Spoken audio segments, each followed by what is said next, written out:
Welcome back, everybody, to another week of Sipping Tea with MBG. I'm your girl, Lily Mae, and guess what, y'all? The team is in the house tonight. Yo, yo, yo, yo, yo. Yo, we got Twan, the confidential informant, and Amber J is in the building. Look, it's Women's History Month. It's all about the WOMAN. And if you heard our show last week, I placed great emphasis on women, but I also talked about bullying and cyberbullying. And I'm not going to recap it. I'm going to say this. Women are the biggest bullies out there amongst each other, and we have to stop it. Yeah. We have to stop it. We can't be going around hashtagging Me Too when we're going around bullying each other worse than we're being assaulted, and I'm going to use that term lightly, by men and other women. So let's try to make sure that we're being inclusive and practicing inclusivity amongst ourselves before we go out trying to, charge others. But anyway, wow, guys, what's up? Good. It's good to be here in March. Okay. Yeah, it's a good month. It's Amber J's birthday month, guys, so give it up for Amber J and her birthday month. Another year being wiser, sexier. Amber J over here, she feeling herself. But we definitely want to bring you guys history. Amber J is definitely a history buff, and she has some awesome facts for you. So Amber J and Twan, the confidential informant, are going to bring you some Women's History Month facts, and I'm going to kind of chill and parlay because I know this thing going to get heated tonight. Oh, yeah, of course. Again, what's up, guys? It's Amber J in the building. Like she said, I'm a history buff, so of course I got to give you some history. I've been giving y'all history for the past 2 months. To give you some more, because there's no stop learning. We all can learn as we get older in life. Women's History Month facts, you can find these on usatoday.com. So March 2nd, 1950, 3-time Grammy Award-winning singer and drummer Karen Carpenter was born. She brought attention to eating disorders, which affect 20 million women in the U.S. March 3rd, 1887, Helen Keller meets Anne Sullivan, and y'all should know who that is. Her teacher and lifelong friend, Sullivan helped Keller become the first blind, deaf person to graduate from college. Also on March 3rd in 1962, 6-time Olympic medalist Jackie Joyner Kersee was born and holds the world record in with a heptathlon. They got biathlon and all kinds of songs. Heptathlon or something like that. We're going to figure it out. Right. March 4th, 1917, Jeanette Rankin, representative for Montana, takes her seat as the first female member of Congress. She was a lifelong pacifist and opposed both world wars while in office. March 5th, 1931, Geraldine, also known as Jerry Cobb, was born and became the first woman to pass qualifying for astronaut training in 1959, but wasn't allowed to train due to her gender. Shout out Hidden Figures. Okay. All right. And go ahead, Twan, what you got? Ooh, I love Barbies. Okay, go Twan. Well, yeah, Black Barbies, anyway. It's Antoine, the confidential informant. So I got some facts for y'all. So the first one, we got March 9th, 1959, the first Barbie doll had debuted. And I just want to shout out all the ladies in entertainment that went on to get their own personal Barbie doll. I always think that's a big accolade when women get that. Next up, we got March 9th, 1910, Sue Lee was born. She organized and led a 15-week strike against a garment factory for better wages and working conditions. March 9th, 1928, Garcia Alvarez.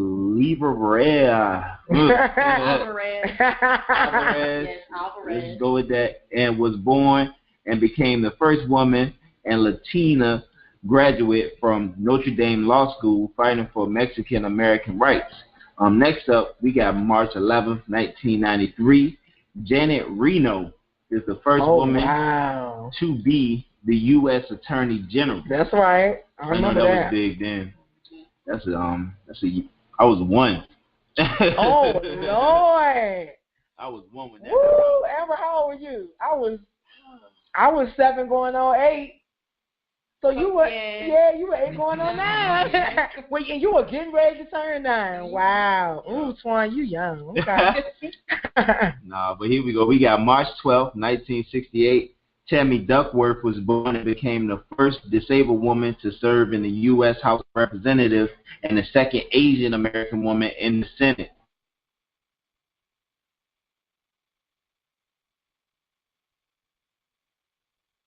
Becoming the most decorated American gymnast, winning 4 gold medals in the 2016 Rio Olympics.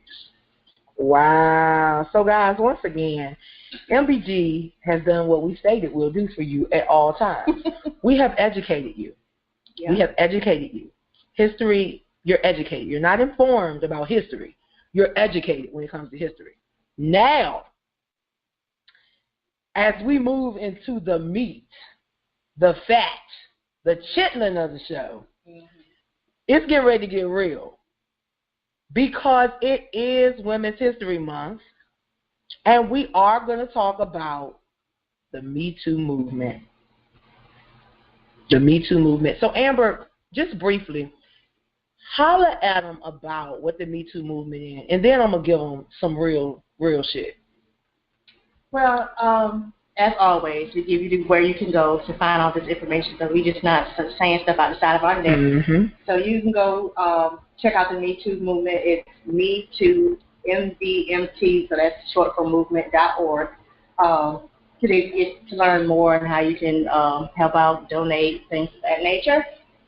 But Me Too movement is about sexual assault, sexual harassment. It's one of those, what's the term I can use? Because, the last one I did one, call it, mental health, I call it the silent killer. One of those hush. Yeah, it's like a hush thing. Yeah, hush. It's one of those what goes on in this house stays in this house type deal. It's a hush. Yeah. So this is pretty much to bring awareness to women, especially women of color, to pretty much speak out and not necessarily be afraid of what happened to you, sexually abused, whether you were young, old, however, what form it was. It's just another platform to speak out. Just some facts here. Was it 17,700,000 women have reported a sexual assault since 1998. And if you don't remember, the Me Too movement was also Time Magazine's Person of the Year. Was it for 2017? Yep. Yeah, for 2017. Yep. Because out of everything that was going on with the Orange Man and his foolishness, that Time Magazine said, you know what, we're not going to put the Orange Man and his foolishness on this magazine here. We're going to put something that's meaningful, because all of a sudden allegations was coming out. People were losing their jobs. Yeah. I mean, and these were like high people, like executives and people with big money that made you laugh. You were listening to their music. You knew them as great producers. What Marvin say? Big goddamn money. Yeah, and you knew them, and then it was like all of a sudden 3 women came out of nowhere. Oh, he touched me. He said something crazy to me. And this movement started happening, and all of a sudden everywhere you started hashtags Me Too, Me Too, Me Too. The Me Too movement was founded by, it's either pronounced Tarana or Tarana Burke in 2006 to help survivors of sexual violence, particularly young women of color from low wealth communities, finding pathways to healing. So, Amber, let's talk about that because, so guys, this is the thing. Miss Tarana Burke, shout out to her. She is definitely a woman of color. And let me just give you a little backstory. So in 1997, Miss Tarana Burke was sitting down, rapping and chatting it up with a 13-year-old young lady who had been sexually abused. Now, and from my research and what I found out is that this young girl was talking to her about the experience, and Miss Burke was left speechless. So, guys, in 1997, the Me Too movement was born. And you need to understand that. The Me Too movement was born 20 years before women who were not of color came out talking about they were being sexually assaulted. And that's important. Mm-hmm. Now, it took 10 years from 1997 to 2006, 2007 for Miss Burke to get funding to create an organization called Just Be Incorporated, which is based out of Philadelphia, PA. Shout out to Philly. And this nonprofit was set up to help victims of sexual harassment and assault. Y'all need to understand that Tarana Burke, however you want to pronounce her name, she was the founder of the Me Too movement. So let's kick this discussion off with this question. Why in the hell in 2017 did the Me Too movement hit so hard when the Me Too movement started in 1997 and was operationalized and formalized by Just Be Incorporated in 2006? Twan, I want to come to you first because you're a male. What are your thoughts about that? It's a real sensitive subject because, I mean, I grew up in a household with 3 women, so I try my best not to disrespect them, but at the same time, I try to look at the overall picture. Mm-hmm, mm-hmm. With that being said, man, it seems like some of these cries, they seem a little desperate. They seem like desperate cries. They seem like people, like opportunists almost, because they see an opportunity to get a funding for something that they want to do, or just to get some money just because they don't have any, or they just want to get to another level from something they see, and they have a relationship with somebody in the past they can take advantage of, whether they did something to them or not. If they can sell a story, it can hold up in court. But also on the flip side, I understand that men aren't the best people in some cases as well. There's a lot of men that's in pretty much in the media or any social level that really don't know how to treat women. You hear it when they talk in their interviews, you hear it in their music, regardless to what they do on the camera on a regular basis, like when they off the mic or whatever. You got to pay attention to the lyrics because that's what they take their time in, and that's what they get paid to do at the end of the day. So disrespecting women is definitely in society, but however, there are some cases where women are taking advantage of the male because of what they have. So that's interesting that you say that. And you know what, Amber, I agree. To a certain extent, I agree that I think some of these cries are false. Mm-hmm. I think that, and I said this with Matt Lauer, I think that what happened is these women thought that they were going to get these big promotions. And when those promotions didn't go through, when these men kept climbing the ladder, right, they got mad, and they said, I'm going to get you back. Because for real, let's think about it. How many times has that happened? No, really. Mm-hmm. Right. How many times has that happened? What do you think? Even if it hasn't happened, it's always been a possibility. Mm-hmm. True. Mm-hmm. It's always been a possibility. Well, people being conniving and doing stuff to get up to the top. What do you think, Amber? What do you think, Amber? Well, I mean, in regards to this, it brings me back to what Gabrielle Union said when the Me Too movement first started. Uh-huh. The whole, display. Uh-huh. While it's sad that all these allegations came out, but it wasn't. Why is it that it's a problem? Because white women are saying it when black women have been getting raped and all kinds of stuff for many, many, many centuries, many, many years, and the white woman just kind of. Well, everything like the way I look at it, everything in media is about who you know at the end of the day. So when I look at it as, I'm like, if a black woman cries, just like any black person, we even see Monique cries, and she's top of her class, and people are ignoring her. So just imagine somebody that has no clout making a cry because they're not getting treated right in the office and they're of color. Mm-hmm. Yeah, people gonna kind of brush it off and say she tripping, or I don't know if she's serious. We take time before we believe somebody. Rather, as in the white community, when they hear somebody cry, oh, what's going on? Immediately they have somebody that's gonna get on the job. No questions asked. I think, in a sense, even though this movement was established or birthed so many years ago and it took so many years to get funding, I think when this came about, the allegations, I think it was this is like an opportune time to make a move. Okay. And really put it out there. Like, okay, not only is just this is for it's women of color and what they're going through as far as dealing with sexual harassment, sexual abuse, but it's not just everyday average person. Okay. We got celebrities too, so let's get them all aboard. Okay. I think on that end, let's get them all aboard to show, okay, it ain't just Shenanigans down the street that's being affected by this. It's also people up there in high places, and then it starts to come out, oh yeah, there is a lot of couch talk, pillow talk, to get your way, and it all starts to come out. It's like it was hush hush, right? Until Navy was, I didn't get the promotion, I'm gonna start this brush fire. Yep. Or maybe it was something actually serious to where they just couldn't take it no more, and I'm just letting it out. Yeah. It just, we don't really know like the backstory on some stuff, but people do cry wolf. They'll, like you said, they see these men rising in different positions, and maybe they might have gave a little leg, as the older folks say, gave a little leg to get on, and they didn't get on. So now they're hollering about, oh, you did something to me. And this more than anything, for me as a man, it scares me because it kind of changes the definition. Okay, what is consensual sex now? Mm-hmm. Because it's like,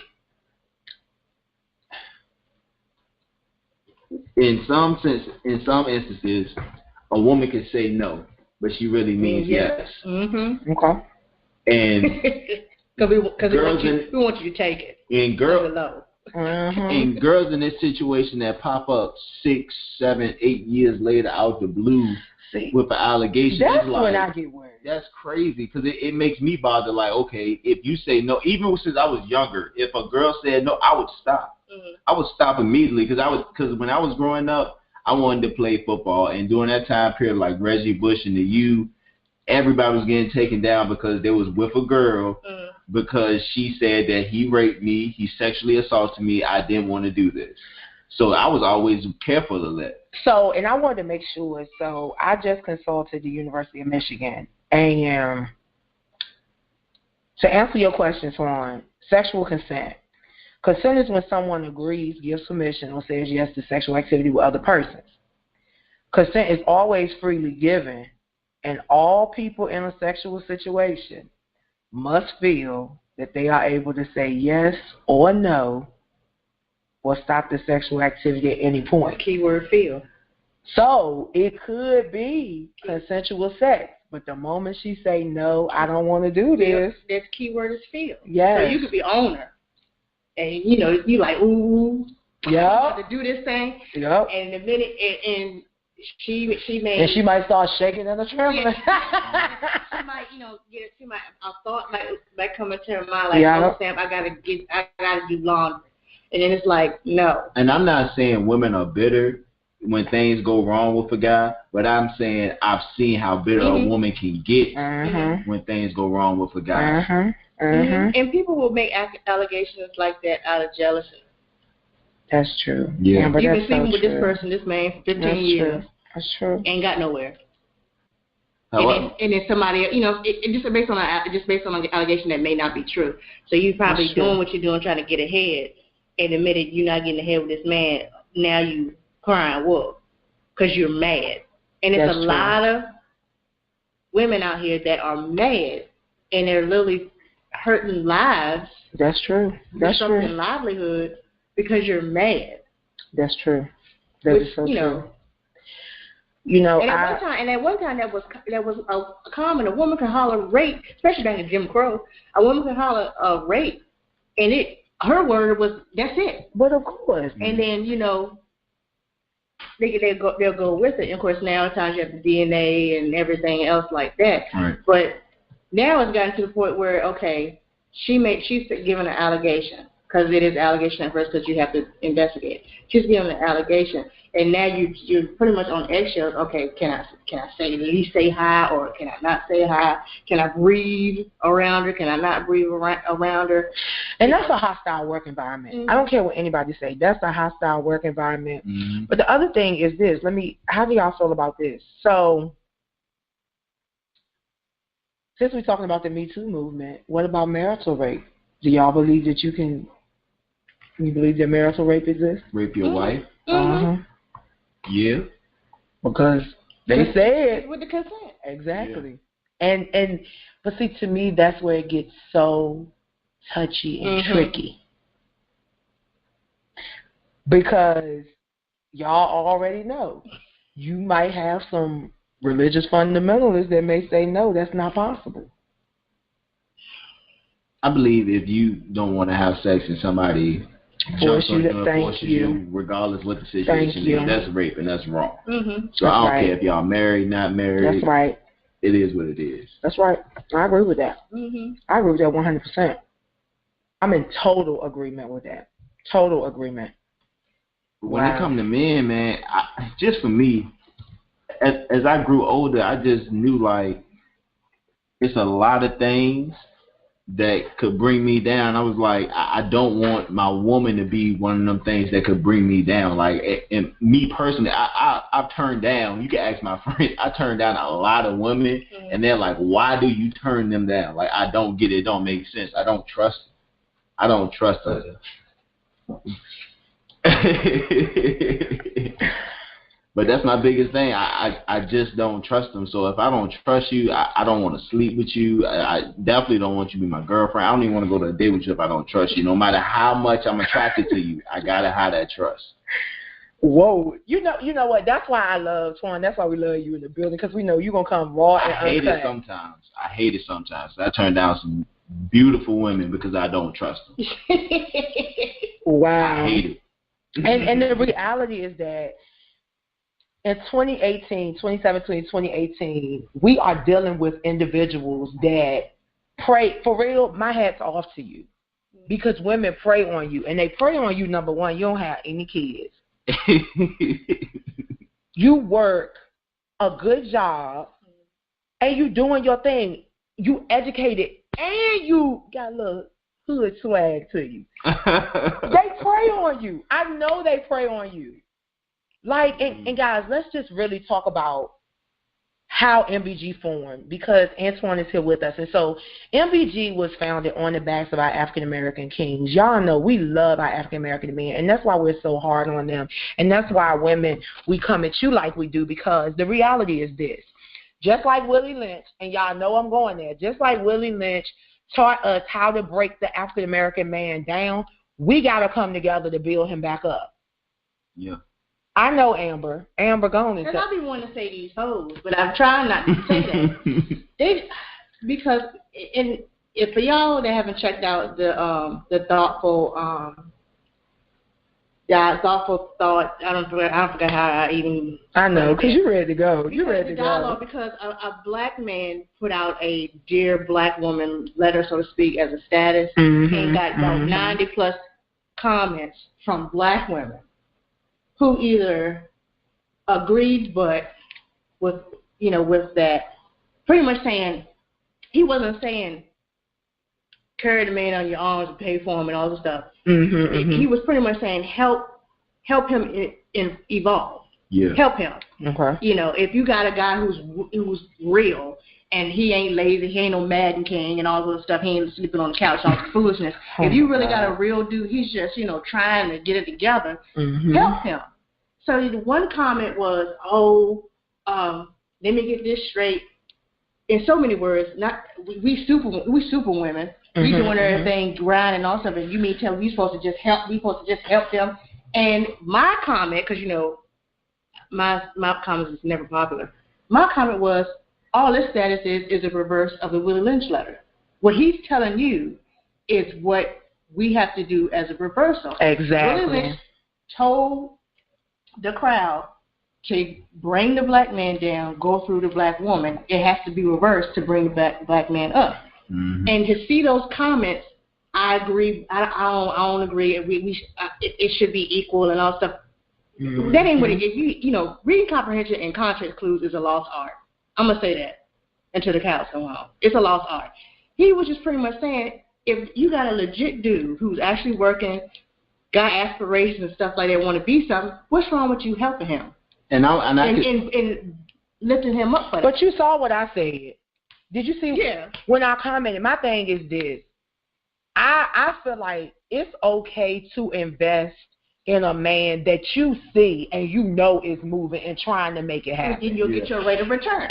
Exactly. Because once again, marriage is what? I don't care what nobody say. Marriage is a business deal. And you want a return on investment. And I'm just being real. Right. And so you know what? Let's go ahead and talk about the angry black woman, because that's what we're talking about. That's where we moving to. And I am the angry black woman. And it's so funny because I tell people all the time, coming out of a, like you said, Amber, the angry black woman stigma is a label used to undercut professionals by saying that they're successful by being aggressive and rude. But the reality is that when you are a young professional in a white male-dominated environment, particularly like public administration and government, you have to be aggressive and not assertive. You have to be aggressive to let them know you're not going to be aggressive towards me. I run this. And I don't think aggressive is rude. It's two different things. Yeah.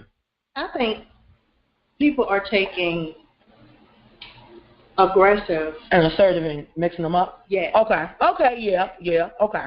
Yeah. It's one thing to be, aggressive and over the top, and it's one thing to be assertive about your business. Yeah. And being point blank. So if you're in a professional and somebody's coming at you, or especially in a corporate world, somebody's coming at you all assertive, it's fine to be assertive back and be like, okay, I can be that way too and get my point across. Just because I'm a woman, you're not, and maybe soft spoken, you're not gonna just come at me some kind of way because you're a male.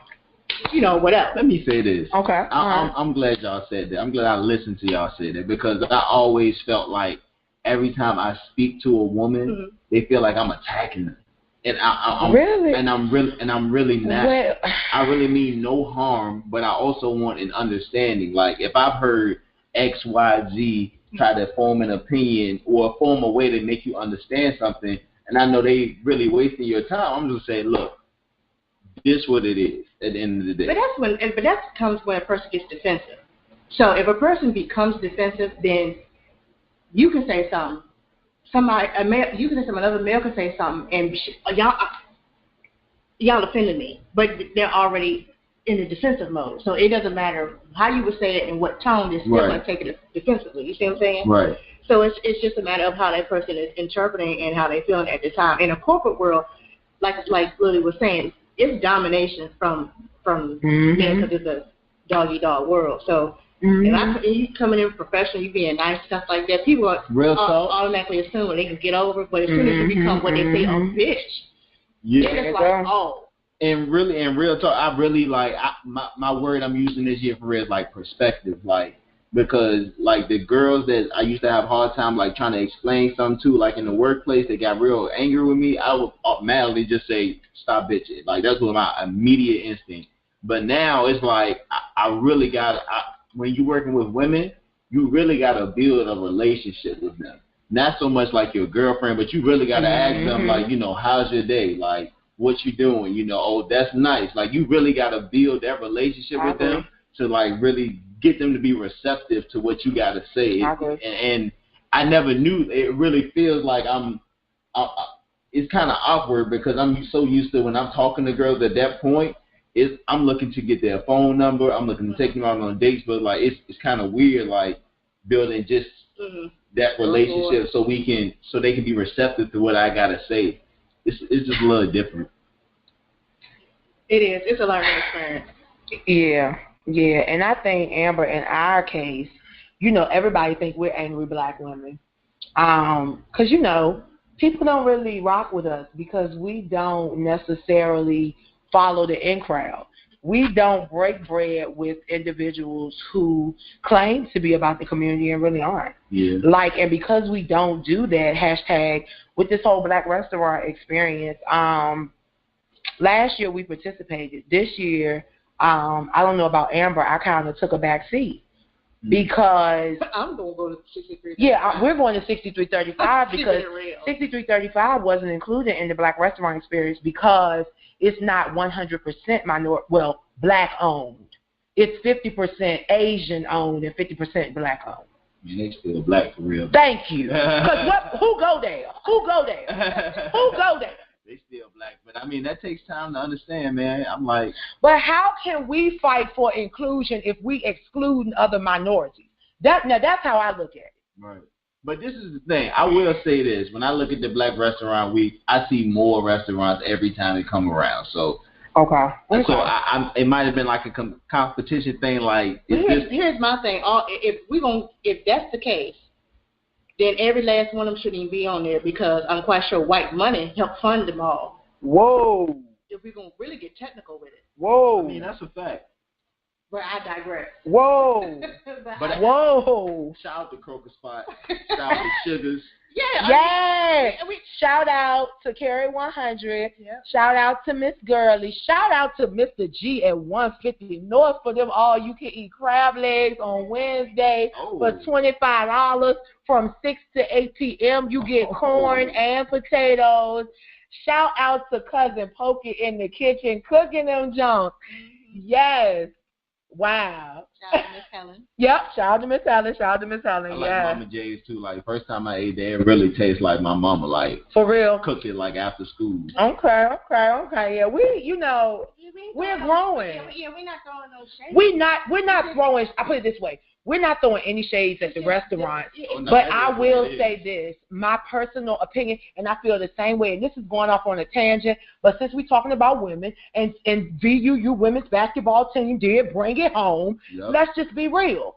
Why is it that when VCU wins a championship, the city shuts down, but VUU brought 2 back home, and what's going on? It's the elephant in the room. Exactly. But my problem is that all of the colored folks that's associated with government leadership that could make it happen, where they at now?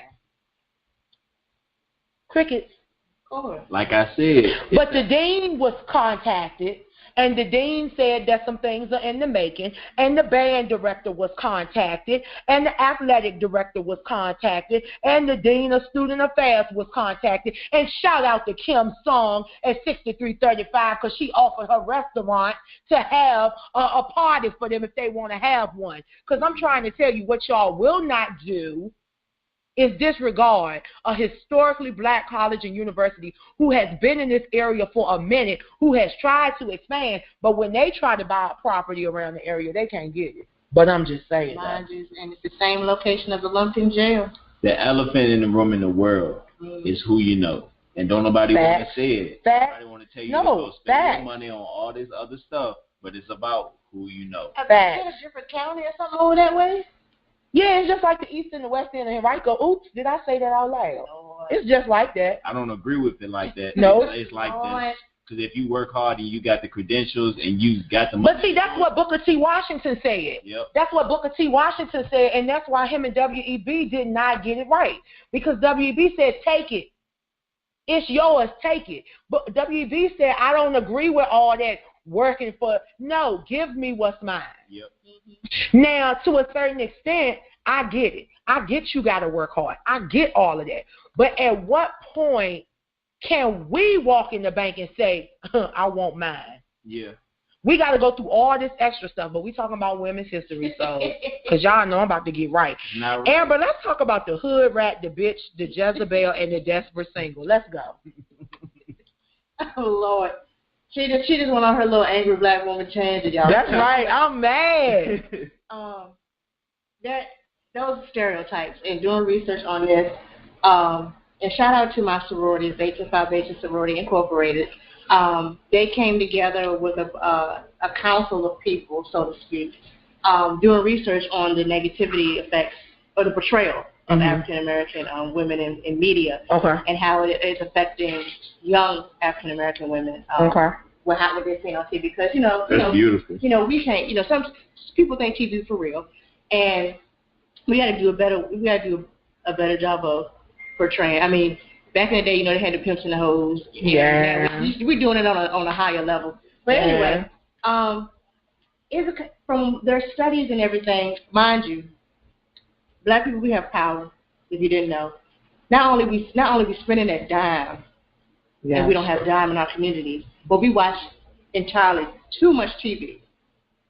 And too much of the wrong TV. And Nelson, that's right. It's either Nielsen or Nelson.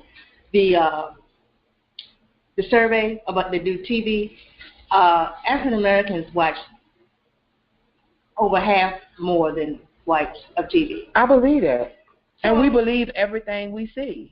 So, just to give you some stereotypes that's being portrayed, and this is from the study that they came up with.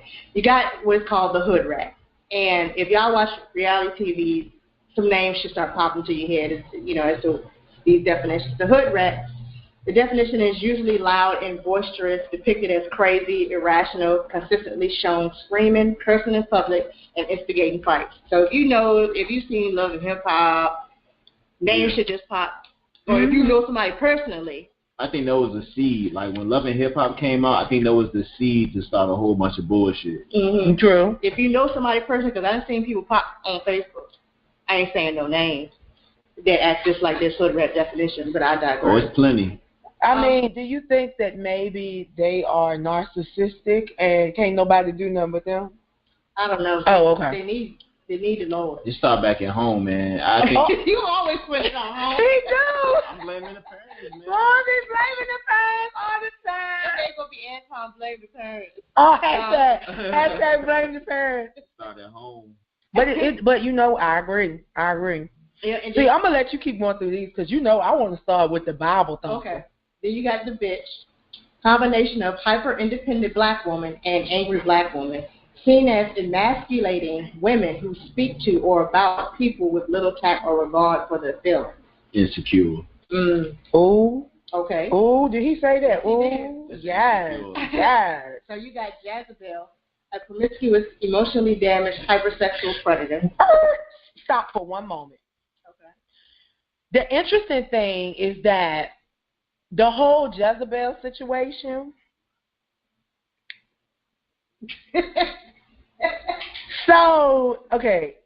So you said a Jezebel is promiscuous. Yeah, you didn't even how she was in the emotionally damaged. But I digress.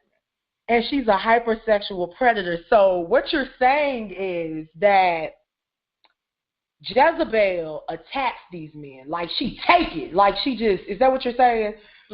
Okay. That's what the survey was saying. Oh, man, it's so many of them now. It's so different from when you was in high school. You might have had like one or two. Now you go out, it's like six in a corner. And they wait. they wait. Okay. I'm going to leave that alone for right now. Go ahead, Amber Jane. Go ahead. You got the desperate single. This is a combination of hyper-independent black woman, tragic mulatto, and Bingo. And Jezebel. Often portrayed as unlovable and in need of a man, thus she settles for mediocre men to compensate for loneliness and lack of self-confidence. Excuse me. That sounds like the majority of black women. I hate to say that. Settling. Yeah, settling. Okay. I've seen some settling blossom sometimes, but it's very rare. Because they don't get it, because the man will dog them to smithereens, and then they all of a sudden find this new self-love, and then it's like, oh, okay, I ain't gonna settle no more. And I think Facebook made us realize, it made us think everything was okay with some of these couples. When I think we forget where we know them from. I think that when we see these pictures on Facebook, you see that still shot. That's not even a time. And that's why I constantly say, you hoes out here posting these pictures. And you forget that you just spoke this on your friend and said, no, you in your business. It could be like, y'all lying. Could easily get on your sense and be like, y'all lying. So, Amber. You was just at my house crying because he cheated on you. So, Amber J., what you're saying is you can't go from making holy moves to making bloody moves. Hashtag Bible thumper, and I'm going there.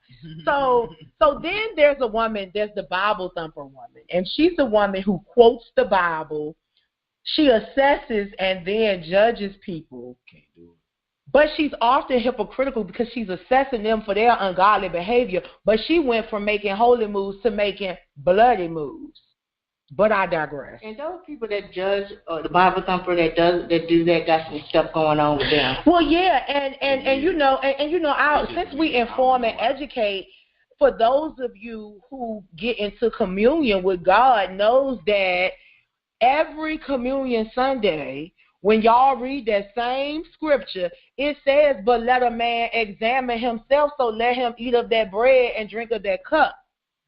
And ye who eat of that bread and drink of that cup unworthily, eateth and drinketh damnation to himself, not discerning the Lord's body. For this cause many are weak and sickly among you, and many sleep." And I'm not reading it. Okay? Too many times. That's right. And for real, I have not taken communion because I knew my heart wasn't right. And that comes from my mother. Because Amber J will tell you, when we were going through all that turmoil in our church, my mother did not take communion. And she said, you better not take communion because you done cussed out just as many people as me. But anyway, I digress. So y'all Bible thumpers, step back, because y'all lifting up them skirts just as quick as we dropping our pants. So stop faking. But anyway, the angry black woman, that could be me. Now, that could be me, but I ain't got no pain. I'm just sick and tired of being sick and tired, and I'm sick of y'all playing these games. But the angry black woman is described as upset, irate, aggressive, loud, and rude, whose damaged self-concepts make her lash out at others. I think that's our friend. I think that's our narcissist friend. Yeah, the one that bullied me, but it's all good, though. I like the angry black woman, though. They're like the best ones for me. Well, it depends, though. It depends on the type of angry black woman. I think I have to have that. Based on this definition? Like, this is the thing about angry black women. They just want a good man. That's all they want. And once they... But you got to be a decent woman to get a good man. I just feel like, I think this angry black woman is that angry black woman that will fuck your life up. I think that's who this one is. Because listen to the rest of it. She's covering her own pain. If she's covering her own pain, that means she's not going to be vulnerable with you. So she's going to try to make you as messed up as she is. But I feel like when it's a woman, she's basically a woman that's hurt. Mm-hmm. Okay. And the women that are hurt is because they weren't given something they were expected to be given. Mm-hmm. When they get a good man, they get everything they want and more. Like, for me personally, I think the biggest thing dudes have to do is make a decision when you want to commit and don't take forever on it. Once you do that, if you know about after the first week or 2 weeks, like, okay, do I want to spend majority of my time with this girl or not? Okay. It don't take that long. At that point, you should just set expectations. Like, I want to let you know I don't mind us hanging out, but, I've even told girls that, I'm not looking for a girlfriend. So, we can keep hanging out, having sex. We can do whatever you want to do, but I don't want you to get hurt. That sounds like one of my conversations. but I digress. Because I don't want no girl saying, I broke their heart. Exactly. I did that in high school. But you know what's interesting? You can say that. Insurance field. You will be in pseudo relationships. You will go to the club and somebody will tell you that you're in a relationship with somebody and you won't even know you're in the relationship with that person until you find out in public. Nah, them people, I ain't met one of them yet. That's called histrionic personality disorder. So then you have the tragic mulatto, and that's usually a light-skinned African-American woman depicted. Stop laughing, Swan. I can't believe they named it that. Depicted as one destined to have tragedies befall her. But if you think about it, in the movies, there's always the light-skinned, beautiful woman that she got all these issues. Sanaa Lathan. She's always that person. Yes, that's true. It's always Sanaa Lathan. And then the mammy. And the mammy has her roots in slavery when she was caricatured as content, even happy to be a slave or in an undesirable situation. Her wide grin and hearty laugh and loyal servitude are presented as evidence of her humanity despite Jim Crow and discrimination. Do y'all know any mammies? Because I don't. As far as like in my circle. Not in our generation. I don't know no mammies. Definitely not my generation. That puts me in the mindset of like being a traditionalist generation, so to speak. Okay. One of those, because it's generations get different ways, different things. Now I know some that's in their 40s and 50s though. I do know some mammies in their 40s and 50s. And like they in my family. Mm-hmm. They in my family. Yeah. They are in my family. Close in my family. I love my family to death, but us having conversations, we'll never see eye to eye. Never. Wow. So pretty much, we gave the stereotypes, and we're saying all that to say, again, we always saying, examine yourself, self-examine yourself, and just be mindful of how you interact. It's okay to be assertive and get your point across, but to be overly aggressive because you hurt and you have this stigma or something in your mind like, oh, I'm Superwoman, I can do everything, I don't need no man. You know, don't give more to what's already being portrayed as negative towards a group of women. Facts. That's facts. You gotta be mindful. Like the scene. I'm gonna take it there. The scene in Black Panther when he captured Claw. Yeah. If y'all didn't see it, spoiler alert. When he captured Claw, he was up on the car, and he said, you know, what you gonna say now, murderer? And when he went to go kill him, they told him to stop. People are watching. Yep. And that just brought me to every time we doing something, and he was in the right based on his culture, his law, or whatever. No, we can't, because people are watching, and they're gonna take that and run with it, and it's gonna be everybody's comment under the sun, what the media gonna say, what these people gonna think. Social media, a gift and a curse. Yep. So all depends on how you use it. It's just people are watching, and people are making judgments based on the color of your skin and what they've been seeing in media. Always. So you gotta be mindful. Lord knows, I know I can't do nothing crazy. I'm a dark-skinned male and has made it past 25. I was supposed to be dead already. Yeah, that's true. And I got a huge beard on my face. I already said I was thinking about cutting it anyway. I got to make it to see some more years. Wow. That's what we're here for, guys, to educate and that's right. And with the Me Too movement and the sexual assault allegations, don't be afraid, no matter what color you are. Don't be afraid to speak up on it. That's right. And don't do it as a retaliation. If you legit been struggling with an incident that happened, straight up speak up so you can get some healing. Like straight up speak up. I like that. Yeah. Straight up speak up. Do it for healing purposes and get some justice. Don't do it because somebody got a promotion that you thought you was deserving of, so you gonna lie to get your way up. Because that comes back. It does. Karma is real. Karma is real. So, all right, so Twan, let's rock it out. So our call to action is simply this. What can we do at this point? We're going to start with you because you're the man. How do we dispel the negative images of African-American women? What are your thoughts on that? I always say morals, but I actually got a vision now, so I advise every woman that just cares about women or cares about themselves. If you say you mean that, and I ain't here to judge you, stripper, dancer, you're a lawyer, doctor, I don't care what your profession is. I want you to do this if you care about women or yourself. Just write a list of 10 things that mean the most to you that don't got no material value, no money value, and just stick to those 10 things and the problem will be solved. I promise you. Wow, okay. That's good right there. Wow, Amber J. That's part of the self-reflection. That's good. Just 10 things. How do we dispel the negative images of African American women? Be mindful of your actions and what you do, and what you say, and know you. Like Lily would say on other shows and other podcasts, she talks with her hands. She can be kind of loud, all that stuff. So knowing those things about yourself, you have to be mindful that everybody's not going to take it as, oh, that's just her. They might take it as, it might look aggressive to them because maybe that's all they know. Right. So everybody's perception isn't your reality. That's right. So you just have to be mindful. And we talk about that because I find myself telling people, like, even when I go on job interviews, I would tell them, excuse me, I talk with my hands a lot, so please, if you're offended, please let me know, but I hope it doesn't offend you. This is just who I am, right. I try to go in there. But, wow, dispelling the negative images of African-American women, I'm going to say this. Stop putting it out there. I'm just being real. Stop putting it out there. As long as it's $1 out, it's going to be tough. Exactly. It's going to be tough. And that's my thing. Stop selling yourself. Yeah. We've been bought long enough. So that's how we dispel the negative images. Stop selling yourself. Be broke for a little while. You learn a lot when you broke for a little while. Yes, you do. It's hard to sell that.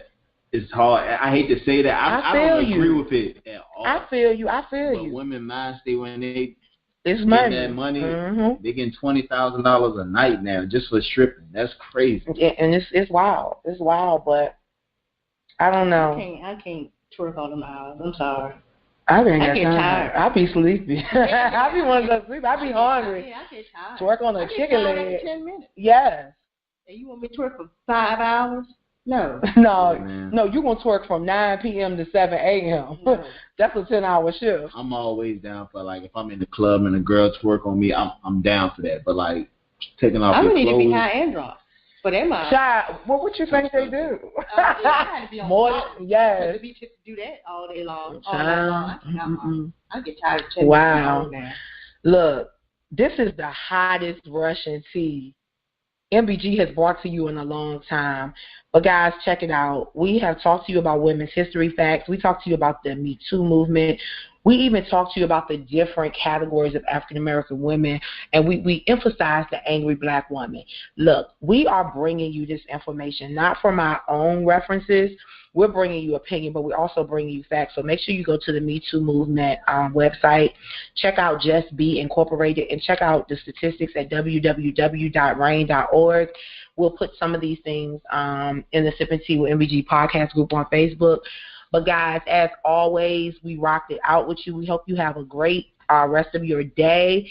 And once again, we are here to inform, educate, and then motivate and inspire you to become agents of change. So, I'm your girl, Lily Mae. I'm your boy, Twan. Amber J. And remember, as always, MBG listens. And then we speak. Have a great afternoon, everyone. I come from a grandmother who didn't let us leave her house without a speech and a song. She was so good at it. So I'm just going to do this and try to follow in her footsteps right now. It happened for the first time when I was 9 in Zimbabwe, where I was raised. And I'd been asked to participate in a fashion show for some Americans who had come into town. We were to wear African print and exhibit our attire at an event. My mother used some fabric that had been sitting in our house for as long as I could remember and had it made into a dress that fit my sinewy 9-year-old frame. After a few rehearsal days amidst women and girls of many ages, the day arrived. The Americans had landed. We did our show and walked about on a stage in the middle of the botanical gardens in Harare. And afterwards, we lingered about, none of us sure how to interact with the Americans for whom we had just displayed our African wares. When it happened, I remember being surprised by it. I'd never thought about it.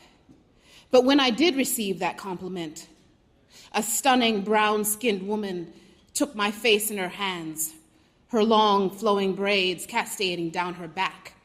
I realized it was something I would always cherish. She looked at me, observing me with deep appreciation. I stood still, trying to behave and not embarrass my mother or my nation. She held my face, looked me deep in the eye, and she told me that I was beautiful. She said it with such feeling it filtered straight into my soul and left an indelible imprint. This majestic woman with long flowing braids had told me that I was beautiful. So now I had to consider the idea that it might just be true. The majestic woman was Susan L. Taylor.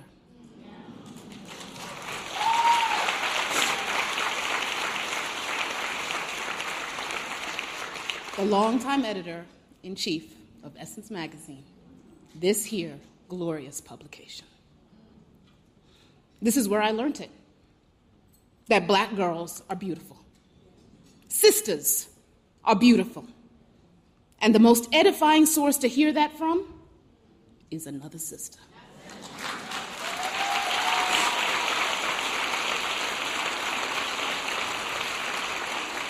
This publication does so much for the soul of a sister. Every month I'm guaranteed, be it in the airport or walking down 14th Street in Manhattan or in a Barnes & Noble in Atlanta, I am guaranteed that one of the publications on the stand will not fail me.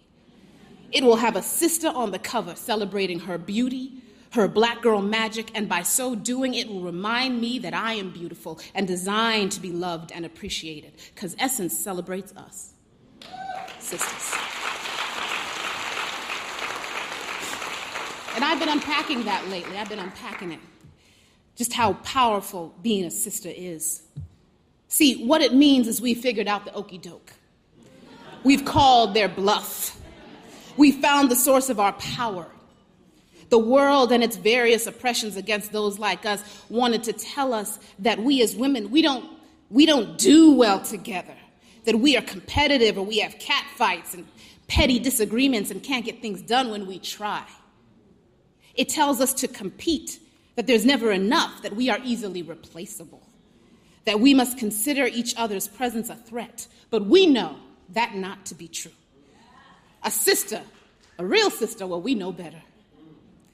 She knows that her most profound strength, her power, her magic is often actualized, nourished, and recognized by none other than another sister.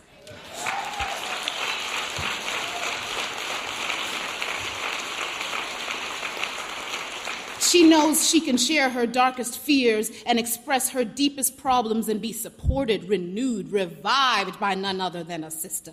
She knows she can move mountains, change tides, break through ceilings when she is shoulder to shoulder with another sister. She also knows that no one, not one other human being, can check her and set her straight. Be the iron that sharpens her iron. No one does that better than another sister. Sisters are the vibranium to the other's Wakanda, okay?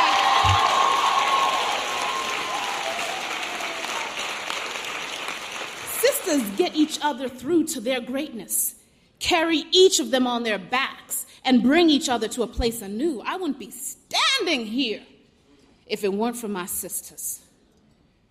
And in my culture, the deeply traditional Shona people, there's a saying that to not thank is witchcraft. So I have got to thank those sisters who keep me whole. And I have to thank those sisters who are in the room right now. Saniqua Martin Green, Lord, I'm going to cry. Edwina Finley. Susan Kelechi Watson, Catherine Kimmel, this luminous light right here shining brighter than that one, Lupita Nyong'o.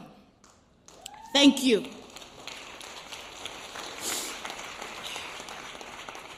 You are the women that I have been able to be vulnerable with, to seek counsel from, to break all the way down with, to pray with, to be prayed for, to share frustrations, pains, fears, joys, and praise reports.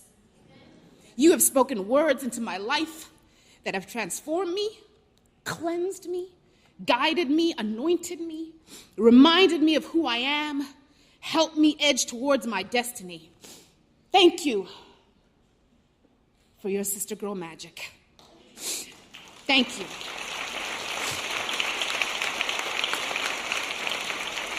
How would I have ever known that day 31 years ago that one day I'd be honored by the very same magazine the stunning woman with long braids was in charge of? How would she? But the time she took to look a little African girl in the eye and dispel the lie and implant the truth, that time resulted in something that grew inside of me that kept me aware that no matter what the world threw at me, I was beautiful.